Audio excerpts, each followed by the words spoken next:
Well, what's up everybody? This is Steve here, and here is my wife. Hopefully you can see her.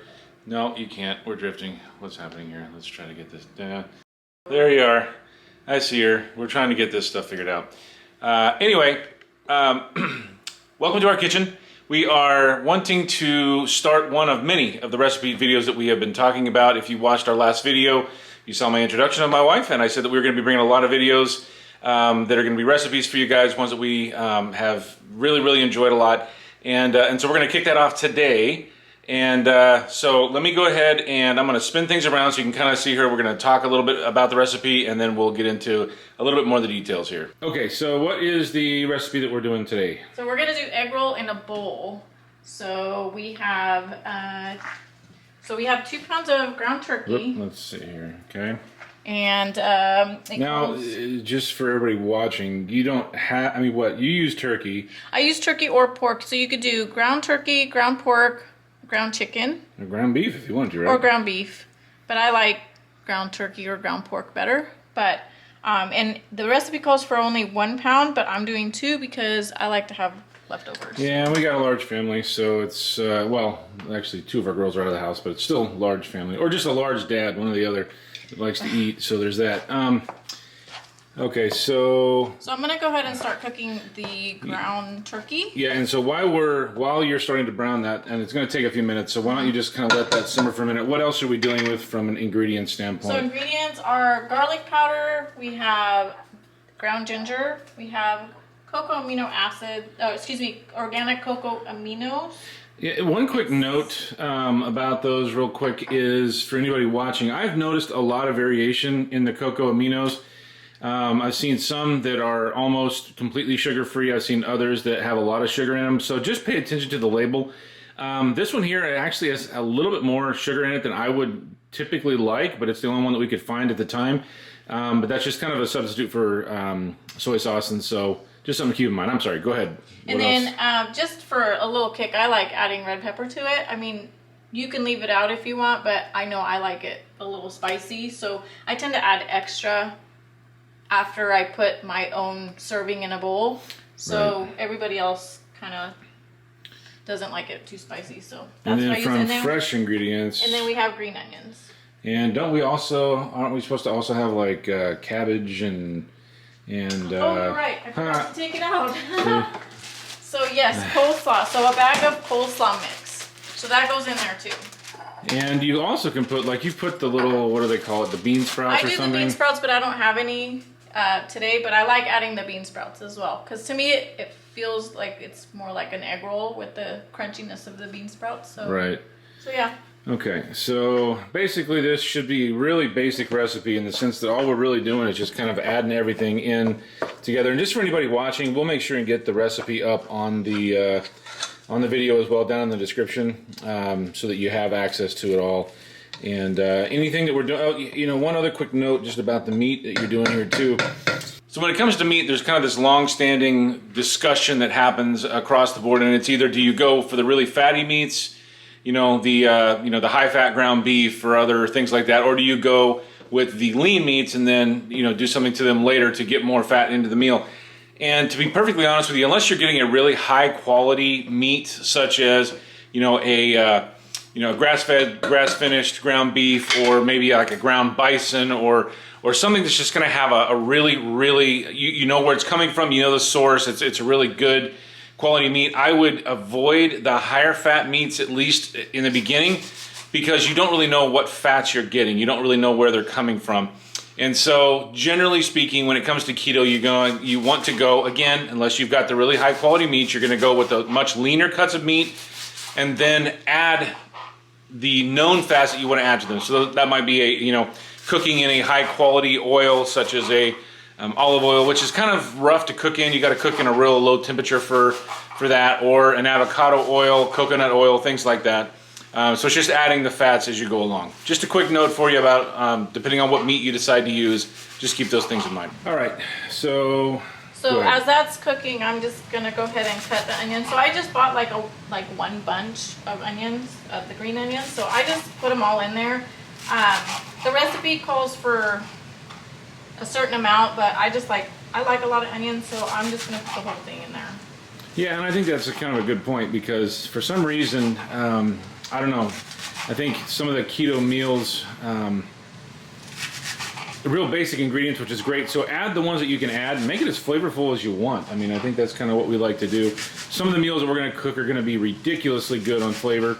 And so, but I think you'll, yeah, just do it to taste, do it to what you like, and make it yours. Like we talked about in our one discussion a while ago, just make it yours. Yeah, I like to sometimes tweak it a little bit, so. Are you going to be draining anything off of this, or are you just going to cook it as is? I usually just kind of eyeball it. If it looks like it's too juicy, then I'll drain a little bit of the juices out. Personally, I like it kind of juicy. So, yeah, so the recipe calls for 7 cups of coleslaw mix, but I just use 1 bag, which is a pound, so 16 ounces. So I just put the whole thing in there usually. Well, and again, I imagine it's pretty similar to just about anything else, which is just kind of make it the way you want it. Right. And do it your way. So I just put the whole bag in there. I don't measure it out. That's how I make it. But everybody can do it however they want. They can put extra or an extra bag if they want, or another half a bag. Now, did you put any seasonings in here, or did you just simply No, I'm just cooking just the meat. No salt and pepper or nothing? Salt and pepper in the recipe. Just the garlic powder and the ginger, and just a couple things that I have out here. I imagine you could probably salt and pepper the meat. Just, I mean, it's probably not that big of a deal. I mean, if you want, you can, but it actually has a lot of flavor already with these ingredients. It's pretty flavorful, but you could add salt if you'd like. I agree, and the coconut aminos also add a lot of flavor as well. All right, so we're just about wrapped up, and just so I see, there is a little bit of juices and stuff at the bottom that we're just going to leave in. You know, and when you start adding a lot of other dry ingredients, I think it would, you know, we're going to just assume that it's going to still leave a little bit of juice in it. How much of the coconut aminos do you add? Because that's really about the only other liquid ingredient that you put in there. So usually it's 2 tablespoons. So 2 tablespoons of the coconut aminos. So we're going to do, so I'm going to go ahead and add that. It's pretty thick. So Well, it really does have a consistency of soy actually, sauce. I might do I might do 3 because I do have 2 pounds of turkey in here, so I'm just gonna do 3. So like I said, you can kind of play with the recipe however you want. And then we're gonna do some garlic powder, which I have. I believe it is. I picked the wrong spot to stand here, but that's okay. 1 teaspoon garlic powder. So we're gonna do a teaspoon of garlic powder and a teaspoon of ginger. Actually, I might do. We are doubling. Yeah, we're doubling because I have twice as much meat, so.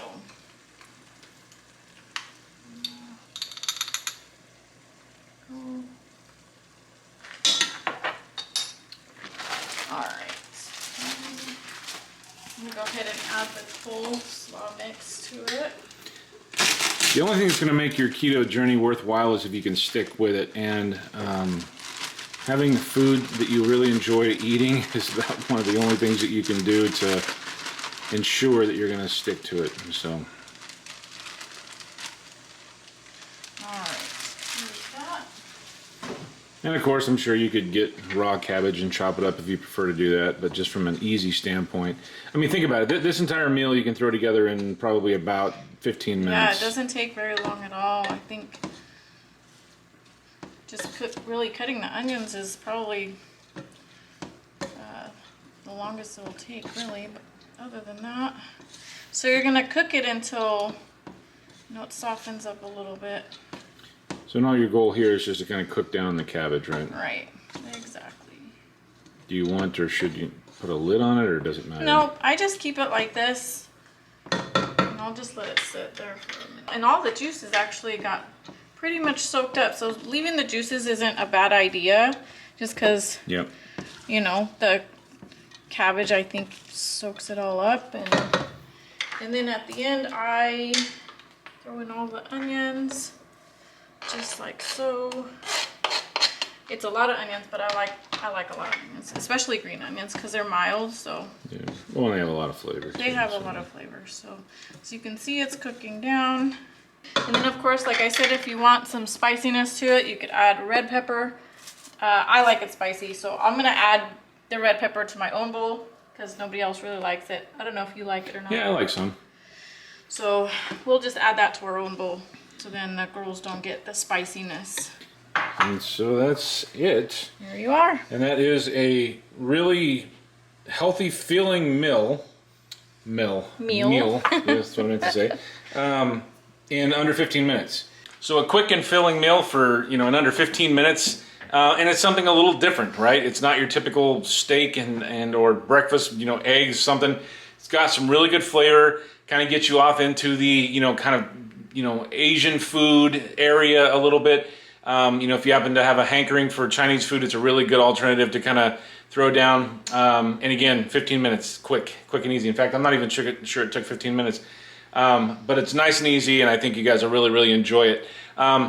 So again, this is kind of the first in a lot of recipes that are going to be coming. If you guys like content like this, we would love for you, please, to give us some feedback. Drop a comment down below. Let us know what you like about the video, what you don't like about the video. That's okay. We can take it. We got thick skin. But we want to do better. We want you guys to enjoy the content. We want you guys to get something out of it. And so if you are enjoying this, please let us know down below. Also, please drop a like on the like button.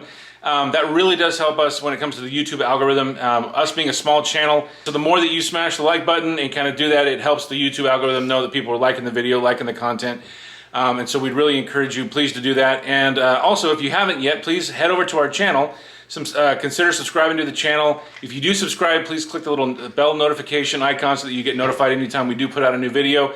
We do have some really great videos upcoming. My wife has a fantastic cheesecake recipe that we're going to be putting together and putting out.